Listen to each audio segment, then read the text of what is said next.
just going to introduce our next speaker. And it's funny because I actually follow the speaker on Instagram. So I'm a bit of a fan because I am her target audience, and you'll understand why.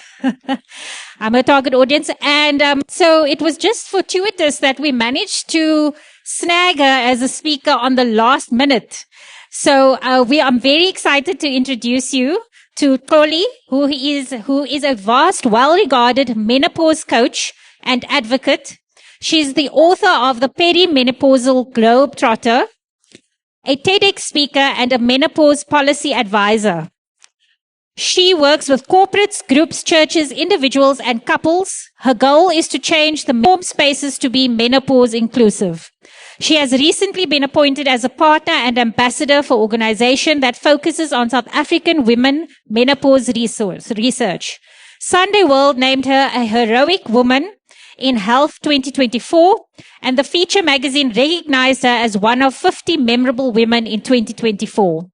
Her message has been spread through various media platforms, from radio to TV, from podcasts to magazines and newspapers, and she ensures that these conversations are not for the educated and literate only. She does this by delivering the information in vernac languages as per need to ensure that nobody is excluded. She has equally been hosted by institutions of higher education, to mention a few: University of Johannesburg, University of Free State, and UNISA. If she had a billboard, she would read, "Understanding yourself is power, loving yourself is freedom, forgiving yourself is peace, being yourself is bliss." Welcome, Xoli.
Good morning. Okay. Before I start, I always prefer reading the room. My name is Xoli, and I'm 47 this year. Who else is on the 4th floor with me? Team 40s. Anybody in their 40s? Let's own it. Yes. Okay, higher. 5th floor. 5th floor. High. Okay. 6th floor. We're leaving nobody behind. 7th floor. Not today. Okay. 7th floor. All right. And we can move to the other side of the spectrum. 2nd floor. Own it. Yes. 2nd floor. 3rd floor. Okay. I'm going to leave the 1st floor because I don't think they are here today, right? The reason that I like reading the room is because normally we think that menopause is a conversation for a certain age group. And the truth of the matter is menopause is an every age group conversation. It's an every gender conversation. Standing here, the topic is titled Voices of Menopause, because menopause for the longest of time had a certain face attached to it. But as the years are progressing, menopause is proving to have a number of faces. I am the face of menopause. I went into premature menopause in my 30s. Living my best life, working as a flight attendant, traveling the world. Then suddenly I started presenting with symptoms. And symptoms that initially I put them off to one thing or another. For example, with insomnia, I would think that it's because I was traveling. So, Australia is 6 hours ahead. That's why I cannot sleep. When I started having digestive issues, I'll blame the street food that I had eaten in one of the countries. I remember one year when I was getting hot flushes.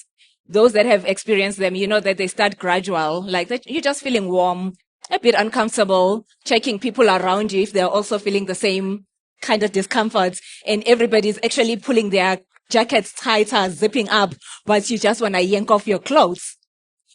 One December, then I'm sitting with my mom. I get this full-on episode of a hot flash, like drenched sweat. And she looks at me and her first response is, when was the last time you keep nyongo? Meaning, when was the last time you detoxed your system, taken castor oil or one of those things? Because to her, she never could have thought that I was experiencing a hot flash at that time. I continued living my life, brushed it off. And then I started existing with this thing that did not have a name. I was always feeling like I wanted to cry, feeling so sad. But I look around, my life was perfect. I mean, I could afford myself. I had a good job. My family loved me. Everything was perfect. But I was continuously wanting to cry. I could be serving a passenger in business class, and I'm just daydreaming about going to the bathroom to just bawl my eyes out so that I could relieve this thing that I was feeling in my chest. I love church. I love praise and worship. And I'm the type that will allow the Holy Spirit to lead me to the Holy of Holies, be moved. But suddenly I'll be at church and I'll cry. But I knew that I was not crying because the praise and worship team was moving me. It had nothing to do with the Holy Spirit, the Holy of Holies, or God. I was just bowling this thing that I could not have a name to. Fast track at work. Most of you know that flight attendants, we're supposed to always be on the go, tip-top condition. It's like lights, action, and like, welcome on board, sir, ma'am, you are sitting at 1C. Suddenly, it's like, the buffering moment will happen. Like, I know what I want to say. Like simple things like welcome, but the word is just like floating away in the space, like clouds. And when you're getting a brain fog, it's bound to obviously affect your self-confidence. I started becoming a wallflower.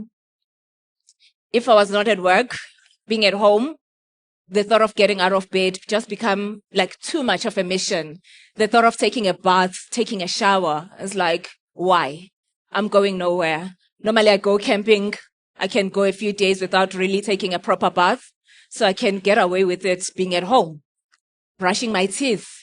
And like, no, I've seen so many homeless people that go on for years without having any dental hygiene routine, and their teeth are still intact. Stay in bed. The thought of food, like, I know I can go for days without eating, so I'll be fine. I lost a lot of weight. And then it's only when I hit like this depression that did not have a name. I started questioning about the quality of life, why we're here and all of that. By that time now, in my book, I even explain, I call it a choice assorted box of symptoms because I was experiencing so much. So I started envisioning the peace that I could get to allow me to get away from all of those things that I had been feeling. I started daydreaming about death. I've always seen people lying on their coffins and they always look so peaceful. So that peace started seeming so appealing. I'll be driving and I'll be thinking like, if I can let go of the steering wheel, I can crash, then life will be over. And then I'll get the peace that I was looking for. My family, they'll be fine. People have lost loved ones. Life moves on. I'll be taking a bath and think that I can lose my footing, hit my head, it would be over. But then I guess if your mission is not over and done in life, there will be that intervention when you get that aha moment to say that this is not healthy. Then I started now backtracking of the symptoms that I had been coexisting with for almost 7 to 8 years. And then when I jotted them down, then obviously with the generation of Google, right? Then it proved that possibly it could be premature menopause. And I'm hoping that I'm preaching to the converted, all these terminologies. So nobody is getting lost behind when I'm interchanging all of these terminologies. Premature menopause. And I'm like, how come nobody speaks about this thing? How come nobody tells us that menopause can happen much, much earlier for various reasons, whether surgically induced or medically induced, or sometimes for no known reason? Like in my case, up until today, I'm still doing research to find out what could have been the reason. And off record, I strongly believe that my job, because of the nature of it, the circadian health was all over the place. the pesticides that we spray on board for international flights, because that's another thing. Nobody tells us about the EDCs, that we are poisoning ourselves in so many ways, whether through the products that we are using, thinking that, oh no, I'm just relaxing my hair because it's not manageable. And most of us, we know that when you relax your hair, normally at the salon, Jabu, before he washes your hair, he will say it needs to burn your scalp. If it's not burning yet, we're not washing it. And then when you wonder that by the time it's burned you, what has happened? You've absorbed it into your bloodstream, and where does it go? And I'm not even going to spell it. I'm still doing that research, obviously. And then after I knew what was happening, it was an aha moment. But then I was like, where are the other women that are going through menopause? Why is it that nobody is talking openly about it? Why there is no menopause preparation conversations? We know about pregnancy, we know about puberty, but nobody is really telling us.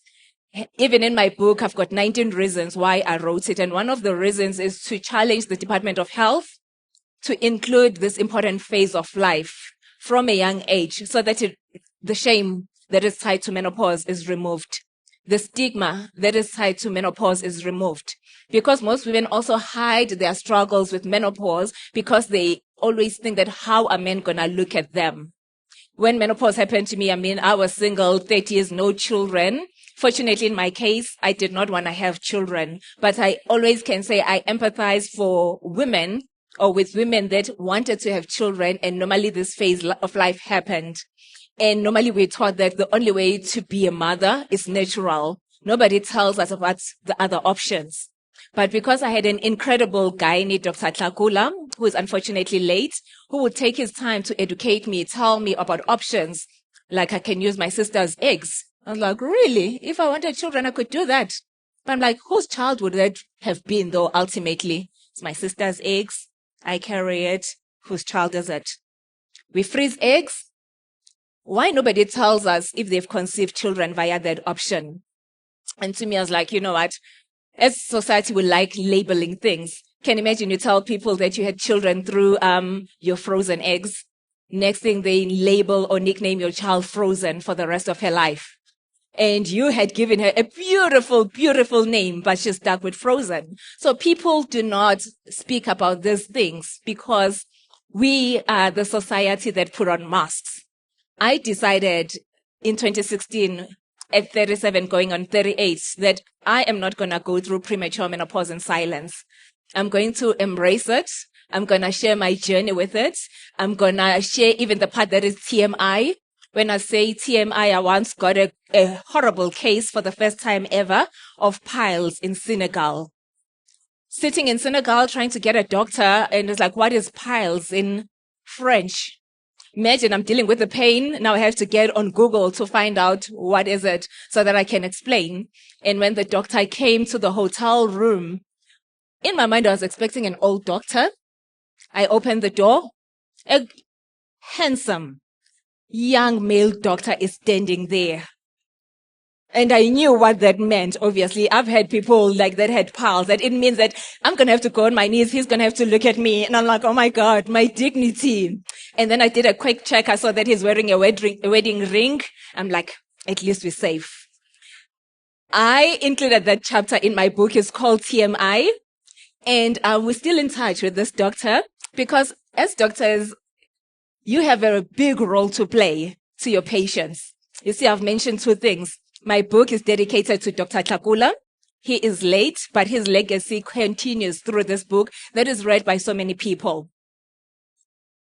Dr. Diop in Senegal, we spoke last week, and he just asked, firstly, do you still love African print? Because this is one of the silver linings of insomnia. I came up with a clothing line. And then he asked, have you ever had piles again? I'm like, no. I had to learn because, even how you go to the bathroom to do a number 2, those things count, but nobody educates us. As I said, TMI, but then we're not going to make change and have effect if we always feel that we have to censor ourselves. As it is, since 2016, I've got a whole lot of stories from various women that say that, Xoli, we feel so unheard when we go for consultations. This is on top of the fact that nobody has prepared us.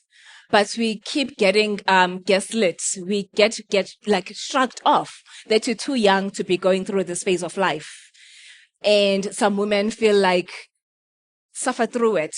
And we should not have to suffer through this phase of life. Every woman is going to go through it. And that is why we need more spaces and platforms like this that allows us to be able to share each and every woman's experience. My standard there at D26 this morning, I've spoken to quite a number of women. Some have said that I breezed into it. I did not struggle into it. That, according to research, is just 25% of women, and I call them God's favorite women. But even some of them, I asked them that, did you really breeze into it, or you got the symptoms that you were not expecting? Because I'm doing also another social experiment. I'm getting women to write whatever first word that comes into mind. And hot flush, you'll see, I've stuck them. Hot flush is the most popular one. But nobody tells women that sometimes you get chills. Some women get cold. So because they're getting chills, they're not making the connection. I keep getting people sending me lubricants because people think every menopausal woman is struggling with vaginal dryness. And I'm like, but I'm not. But it's because those are the poster symptoms that get spoken about. The menopause, weight gain, that stubborn belly. Whether you out crunch it, it says, I'm still here. You haven't changed your diet, you're eating healthy, it says, I'm still here. We need to know as many of the symptoms. Things like your worsening allergies.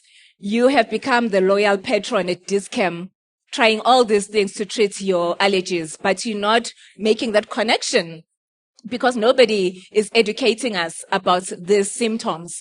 You keep going to the dentist because of your gum and teeth issues.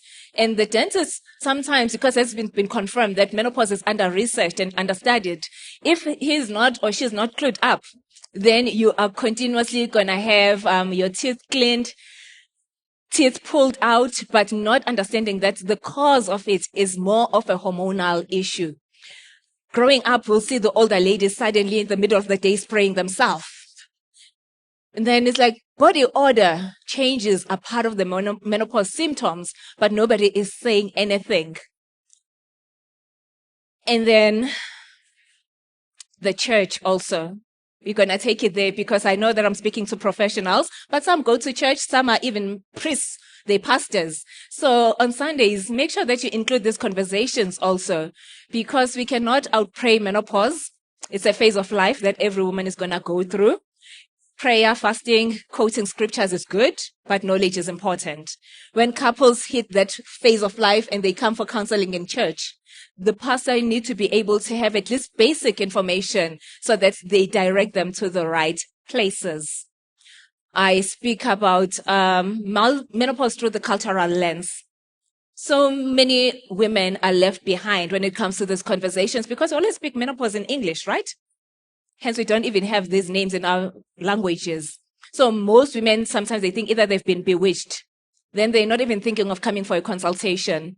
Instead, they will ingest things into their vaginas, like how on the Tshwane study, one was saying that I need to put something. Tasnim, how am I doing with time, please? Okay, please let me know when I've got about 5. Yeah, because I talk too much. Authors, we talk too much. Flight attendants, we talk too much. So I would just want to make sure that I do not speak over my time. So women find themselves, instead of going for medical consultations, rather seeking alternatives based in the environment that they stay in. Meaning that even as a doctor, when you go to the clinics, it's important to introduce menopause awareness Tuesdays or Thursdays, whatever, so that women can get this knowledge. Because the other time I was shocked when I was contacted by a young lady from somewhere in Durban. And she's like, I was so relieved to see you speaking on this because I can speak to you in Zulu. I went to hospital to give birth. The next thing I was told that my uterus was cut by mistake and I was bleeding. I was given 2 options. Either I bleed to death or I need to have my womb taken out. So at that time, because I'm hearing death, I've given birth, I'm not going to leave my newborn. I was given the form to sign. I signed it. I was not prepared for what was waiting for me on the other side via the surgically induced menopause. Most of the indemnity forms, consent forms are in English. which, if you think about it in 2025, it should not be a thing. We should have everybody be able to sign a waiver form in a language that makes sense to them. Because right now, they are busy with a class action because they've been able to mobilize themselves as other women that went into surgically induced menopause due to such malpractices. And initially, then they were told that they can be compensated by 25,000. And it's just like, but what is it going to do for me? Medication on its own. And she was given antibiotics. We know that antibiotics are not meant to be a way of life. But every time she will go back, because she was struggling, they will continue to prescribe her antibiotics. That's another story of another random woman. Then the other time, another lady had me on radio and she said, I am 60. I've been coexisting with an itchy vagina for so many years. She sent me a photo of different vaginal creams that she has been prescribed and they're not helping her. And she says that on top of that, the way that I am addressed, I was asked, how many sexual partners do I have? And it's in the how the question is asked, as if I'm promiscuous at my age. And she's like, I haven't been touched by a man in so many years. And then another GP asked her, when you doing your number 2, how do you wipe? Do you wipe back to front? And she was like, I was so offended. But because I was in a position of desperation, I had to sit through that consultation. Right now, one of my primary school friends reached out to me because, when I went into it, my friends and people that I know, they were still like in their most fertile, living their best life, having children. So they were not getting what I was talking about. So they would blue tick me, swipe through my post. Now they are perimenopausal and now certain things are making sense. She contacts me, tells me the symptoms that she's been experiencing. And the biggest thing is, along life, she decided that she wanted to transition and took some hormones to change. So she looks as butch as any man or more than some of the men, beard and everything, but she did not take out her reproductive organs. So now life is doing what life is supposed to be doing. She is perimenopausal and she's looking at herself with this identity crisis because she is a man. And I asked her, what did your practitioner that was walking the journey with you say? Because when you're starting this journey, you need to have those conversations to say that as you're transitioning, at some point in life, because you've kept your organs intact, menopause is going to happen. How do you navigate it? So now she is just grasping at loose straws. And if we do not normalize these conversations, that's when sometimes we see cases of suicide that don't make sense because this person does not know what to do, who to speak to. She is struggling because nobody has ever, I don't know anybody that has boldly spoken about their experiences, somebody who was born female but no longer subscribes or identifies as female, which is why with the work that I do in Redefining Menopause Africa is to say that every experience, every story is valid. And men, they have a huge role to play, whether as our brothers, as our leaders, as our colleagues, policymakers. We need them to know as much as they can when it comes to this phase of life. Most of them, of course, they'll never be pregnant. But when you say morning sickness, they get it because that has been normalized. When somebody is talking about contractions, they get it. So the same thing needs to happen with menopause. Men need to know as much as possible so that they are able to support women as much as they can. Sunparks the other time, this lady was saying that, Xoli, I cried tears because of the comments my male colleague was saying when I was having my personal summer moment during a meeting. And if that man had been clued up enough, he would have had the right understanding and the compassion to address that moment if he really had to say something. When women have to get up and talk and then brain fog happens mid-presentation and all eyes are on them, most of them, they swear when they get off the stage that they're never going to get on stage. And that's when I say that come up with ways, come up with tricks, because yes, information awareness is great. But then how do you navigate also these things when they happen to you? When you get on stage, let them know that if you see me looking like I'm a deer caught in the tail lights, it's not because I don't know what I want to say. I'm just having a buffering, loading moment. And if it is a case of a serious, maybe pitching moment, like this other lady said, she's like, I learned to print extra copies of my presentation, had a conversation with my boss, told him that if you see me having that moment, just step in, go like, as Xoli was saying, and then you say, cover me. Then when I'm good, I will make a sign, then I take over. But that can only happen if we normalize these menopause conversations. I mean, the aircon here, it's cold for some people, right? And I feel the coldness at some point. But when I get my moments of feel a bit warm, because we're fabulous and we own this phase of life, you have a fan for every outfit so that you continue to thrive and look good. And then once it's gone, then life continues. And if you mask off, then you give permission to someone else that was still thinking like, oh my God, this menopause thing, how am I going to navigate it? The other day, I had an incredible, retired, executive, a male. I asked to meet up with him because I wanted to understand how come corporate SA is dragging its feet in becoming menopause inclusive. We keep talking wellness, but wellness is copy and paste every organization. We're testing, it's the usual. Nobody's talking about endometriosis, your PCOS, all of these other issues that should be there. The other day, even on LinkedIn, a man from Geneva reached out to me. He's like, do you speak about andropause also? Like, I'm pacing myself. I don't want to ever overwhelm people because the truth of the matter is some men also, as their testosterone decline, it affects them in various ways.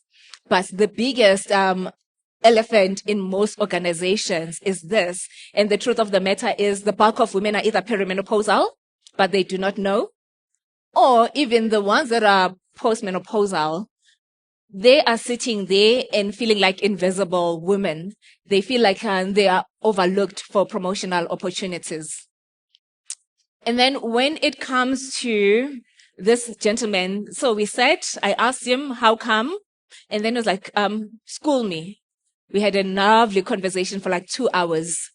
Then a few weeks later, he calls me when I'm in KZ and she's like, you know what, Xoli, I never understood things like your irregular periods because normally I think that everyone knows when their time of the month is. But because menopause comes with all of these, haywire moments, I saw a lady as I was walking out of the garage and she had, stained on her pants. And he said that, before maybe I could have judged her, but because of our conversation, my first thing was like, maybe it just came out of nowhere. Like I've got a friend who says that me, if I'm happy or I'm mad, floodgates just open. Now I do not even know how to manage my emotions. I'm doing my best to learn because sometimes I am caught unawares. So he said that I knew how to approach her. I just went to her, introduced myself, and I said that, I think there's something on your pants. If you don't mind, please go to the bathroom and check. And he said that any other time I could have had so much to say in my head. So men have a big role to play when it comes to this. And then when it comes to the infertility part, women feel like their doctors brush them off. And every race, obviously, research has proven we experience menopause differently due to a number of reasons, but research is still going on. And most of Black women, they go into menopause before. That is why when we were standing there, some of the younger ladies, they see menopause and then they want to walk far. And I call them, I'm like, come, I want to be what I needed years ago. You need to understand what this phase of life comes with. As it is, some women are dealing even with mother wounds because their mothers, when they were struggling with menopause, whether it's irritability, the mood swings and all of that. One girl said to me from UJ, I thought my grandmother hated me. Now that I've listened to you, I understand that she was dealing with her menopausal struggles. But the sad thing is she's late, so I can no longer have a conversation with her. And I know that I spoke about invisible women. And there is cleaners, the help in the household that are so forgotten. We come and have demands in the workplace, that menopause inclusivity, but nothing is happening in our homes. Nothing is happening in our surgeries, in our offices, in our rooms. The lady is suddenly struggling with fatigue. She can no longer clean the offices the way that she used to be able to do so because she just does not know why suddenly she feels depleted. She's struggling with joint pain, but she does not have the right vocab for it, which is why also, as part of the Giving Back initiative, I would like to implore you to choose different places, whether in the township, in the rural areas, wherever, to give education in a way that women become informed, they become empowered, because sometimes when they put things into their vaginas, then they're starting a ripple effect of other conditions, whether at some point cervical cancer rears its head and you're like, what was happening? And that's when also medical practitioners need to work together with traditional healers. Because, for example, tinnitus, when you hear ringing in the ears and you are of a traditional belief, you will think that you've got a calling because it's almost similar as abalozi. And if you go to Babu Sban, he's look at you as like, initiation, go set your budget, we need a goat, we need this, we need that, only to find out that there was no calling, none whatsoever. And those are some of the things that give traditional medicine a wrong name, because some women that have been taken for initiation had no business being initiated. They just needed to have their hormonal issues addressed. How am I doing? 5 minutes. I don't know how you want us to handle this 5 minutes. Okay. Does anyone have any questions? I mean, I see a lot of women here. There has to be questions. Because I always say, if there is no questions, in the book, I've got a chapter, random open letters to self, to men, to society, to vagina, to everything. Then, yeah. So I actually, I was looking at you now, and when you said about, this woman is on fire, and it reminded me of a Instagram reel that I saw where there's some American woman. She was also bald, and her head was literally steaming.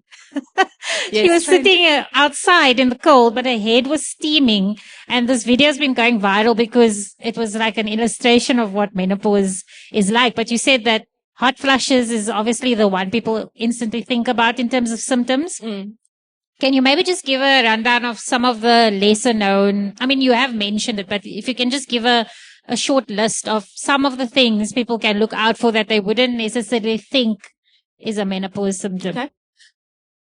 Weak and brittle nails, easy to miss because, most women like putting artificial nails so they get filed down so much. So even if they were to struggle with that, they wouldn't really be able to.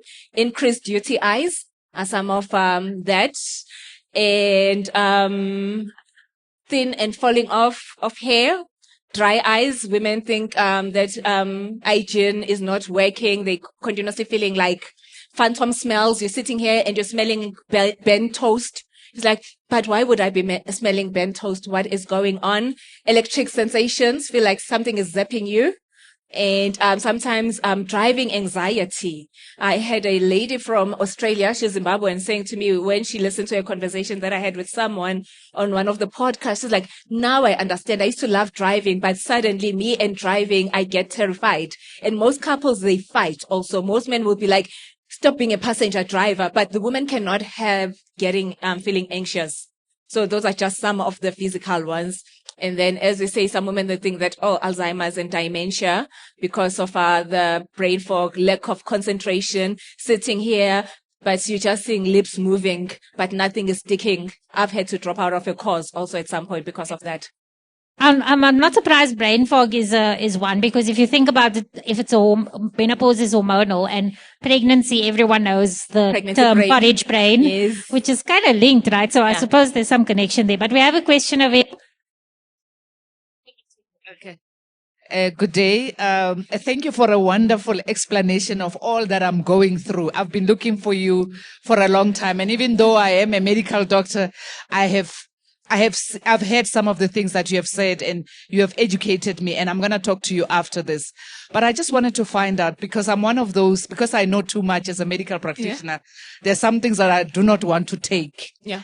Did you, or what have you taken that has helped you in your journey? Because you have had it for a longer time than some of us that are only having it in their fifth floor. Thank you very much for a wonderful presentation. Thank you. Okay. So by the time I went to seek help, as I said, I was suicidal, ready to die. So I said to the doctor, I need to stay alive. So he advised that I go on HRT, told me to go do my research, because ultimately it's my decision, which I read up. I'm like, you know what? Let me go on it. So I was on it for 2.5 years.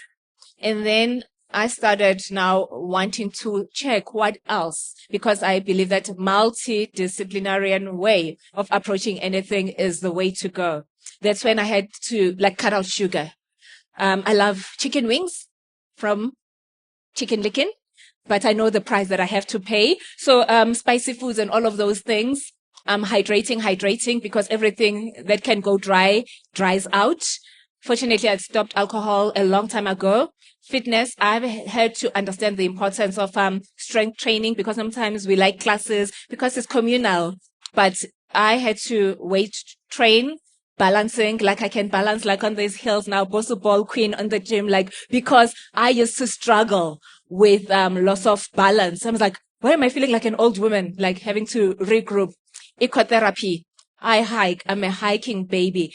In the mornings, normally my circadian health, I wake up early, spend time outdoors, speak to self, get the fresh air, get the sunlight. I know that it's a tricky line, because too much sun is not good for us, but also vitamin D deficiency is a thing. Hence people are popping instead of using what nature has provided for us. People have to spend money, go to retreats to be taught that there is certain things that we have available for free. So, yeah. Thank you so much. And can we also just give that lady a round of applause for sharing openly? And that's a classic case of the carpenter without cupboards, right? The doctor who doesn't treat themselves. And also I'm glad you mentioned about multidisciplinary. I have a friend who has Crohn's, but also recently discovered that she's perimenopausal. But I think the menopause probably had come on also in a while. And of course, her digestive system and the Crohn's is flared up because of the menopause. And she's now seeing a nutritionist, a dietitian, and on a diet plan, and it's making all the difference. So, it's not just about the medication. Absolutely. Yeah. So we've got 2 questions. I'll take this one here. Hi, thank you. I'm a pharmacist, so I work a lot with this. I'm glad that you've told people that there's other alternatives, because the hormone replacement therapy products aren't really good. Can you hear? So the hormone replacement therapy products aren't really good because of the equine urine and stuff that's used in that. So thank you for explaining to women that there is natural ways to treat it, and they don't need to go for unnecessary hysterectomies and stuff, because that actually worsens the process. Yeah. And it's while we're waiting, it's also important for doctors to educate women as much as possible. For example, I have a friend that boldly told me that she's not on hormone replacement treatment. And as I was looking at the medication that she was taking out, I'm like, but this is Premarin. And she was on hormone replacement treatment, but she was not aware. And also, as women, we need to also ask our doctors, when they're doing certain tests and they're getting results, get education. You cannot trust the doctor to know or see everything. I've got a high school friend that transitioned in 2019. Her FSH levels, LH levels, they were showing that she was already transitioning, but she only found out last year after our conversations and reading the book. Then she went back. She was like, Doctor, can we look at my test? Because she was on antidepressants, because her struggles were more psychological, more than physical. So it's important that we speak to our doctors. Thank you. Could you just please help us with the symptoms and signs related to the musculoskeletal system, especially the joints? Is it related to diabetes, to arthritis that most of my patients are complaining about sore joints, suddenly can't pull up the blankets when they're sleeping, or it's got nothing to do with arthritis. Maybe we're treating the wrong bug here, because most of them we do all the arthritic profile and it comes back negative, but they're genuinely complaining about the joint pains. Yeah. Please just educate when it comes to that. It is one of the biggest symptoms indeed. But as you say, the results come back negative because hormonal changes, the fluctuations are sneaky. Like I've had, for example, moving away from the symptom that you're speaking about, there's a lady that will say, "Xoli, I think that I'm getting a heart attack, heart palpitations, rush to ER. Tests come back negative. Then she starts doubting her sanity. At the time, her breasts were so sore. She thought breast cancer. Do tests again. So that's why most women during this phase of life, they think they're losing their minds. They're going crazy.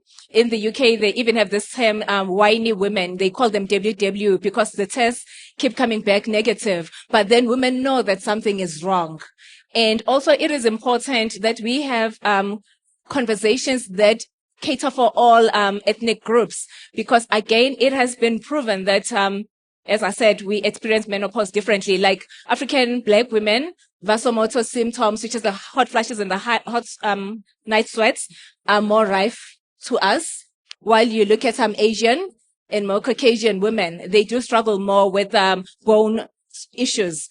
Hence, you can put like an African Black woman here, same age, and the peer of the other races, you find that they're still strong with their bone health because of how it is.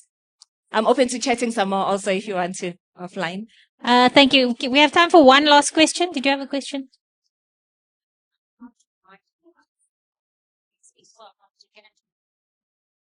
Okay, so I just wanted to say thank you again once more. Can we give a round of applause? Thank you so much. And before you go, Xoli, I just had a thought that, seeing that there are medical professionals here, could you maybe just give us one last piece of advice on, as a medical professional, from speaking to the women, from being the voice of menopause, what is the one thing that women would like to receive from their medical professional, whether they know they have menopause or not? Like what is that bedside manner that you're looking for as a menopausal woman? I think it's very easy. Women want to be seen. They want to be heard. Sometimes there's this ongoing joke now that Chat GP is more empathetic, kinder, and nicer than people's GPs. Because they feel like it's like next bum on the seat. So undivided attention, make women feel that whatever they are experiencing is valid. It's not one size fits all.